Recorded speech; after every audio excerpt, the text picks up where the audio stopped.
Mamen. Ito na yung ginawa natin sa beef kalitiran, mamen. Two ways. Kasi ako gusto ko pare, si Mrs. naman gusto beef mami.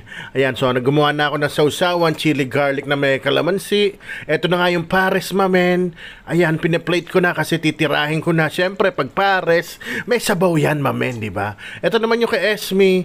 Ayan, binalian ko na yung hinugasan ko na yung Mickey. Tapos yung bok choy, nilubog ko muna sa kumukulong tubig para naman pagsalin mo ng sabaw, hindi ka agad lalamig. Ayan, nilalagyan ko na ng sabaw na kumukulo, mamen. Siyempre, pagkatapos niyan, ipapatong natin dyan tong pares, mamen, di ba? O di beef mami na yan. O paano, mamen? Simulan natin para makita nyo kung gaano kasimple, gaano kadali. Pero datapwat, ganun nga, wrap sa pa rin yan, mamen. Ito na yung beef kalitiran, mamen. Papakuluan natin. Kung wala kang pressure cooker, siguro pakuluan mo na 1 oras yan. Pero sa una, huwag ka muna maglagay ng kahit ano.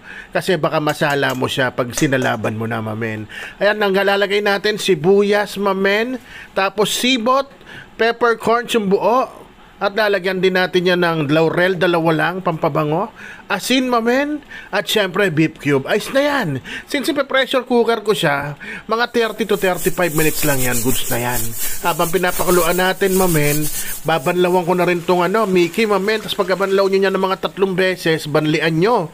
Mga 10 seconds hugasan. Tapos, banlawan nyo kagad kasi lalabsayan sa mainit na tubig, mamen. At kung nandiyan ka pa, nanonood ka pa, mamen, baka pwedeng paki-like and share naman na itong video natin para naman malaman ng iba tong style ko na super dali pero rapsa pa rin. Ayan, after 35 minutes, malambot na yung beef kalitiran. Pinalamig ko na at pinahiwa ko na kay Esme.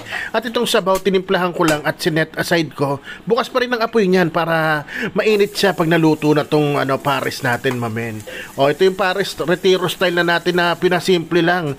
Ang aromatiko, bawang at sibuyas lang at nilagyan ko na star anise, mga 3 piraso. At ito na nga, mamen, yung baka. Ayan, sangkutsayin lang natin saglit dyan, mamen. Imekos-mekos lang ni insan yan. Tapos maya-maya ititimplahan na natin yan. Ang paninimpla natin, oyster sauce, mga 2 kutsara, mga 4 na kutsarang toyo, mamen. Tapos lagyan din natin yan ng Nor seasoning maya-maya. Yun ay magiging umami flavor niyan. O yan, minekos-mekos ulit ni insan. Yan, pag namekos-mekos na, atin ang sasabawan din yan, mamen. Criminal water, ayan. Mga kalahating litro, goods na yan. Bahala na kayo sa dami. Kayo naman na magtitimpla ng alat niyan. At itong sugar, kung ayaw nyo, maglagay lang kayo ng onte kasi talaga medyo manamis-namis ang pares. Ayun na nga yung Nor seasoning. Nilagyan ko na mga 1 kutsarita, minekos-mekos ko lang. Nung okay na sa akin ang lasa, papalaputin ko na gamit ang slurry. Ayan cornstarch and water mixture. Slurry po, mga mamen. Ayan, alam ko, nandiyan ka pa, mamen. Baka pwede mong pa-comment naman kung saan ka nanonood. Para naman malaman ko kung saan nakaabot tong video. Ito nga, mamen, upakan ko na. Siyempre, inuna ko sa paborito ko. Pares, mamen. Ayan na, kahit mainit siya, napaso ako niyan. Hindi ko lang pinahalata. Sinubo ko pa rin, mamen. Kasi nga, paborito ko yan. Lalo na pag may sabaw, di ba? Hindi naman nawawala ang sabaw sa parisan, mamen. Pero teka, nabitin ako. Ayan, 1 subo pa, mamen. Bago tayo pumunta doon sa pangalawang dish. Yung beef mami ni Mrs. Ayan, last na yan, promise. Napakasarap naman talaga. Talaga mapapasigaw ka ng rapsa. Ito na nga yung mami, mamen. Diyos ko, sus Maria Katilpo. Ayan. Bahala kayo dyan. Basta isisigaw ko na at ako itutuloy ko na itong pagkain ko.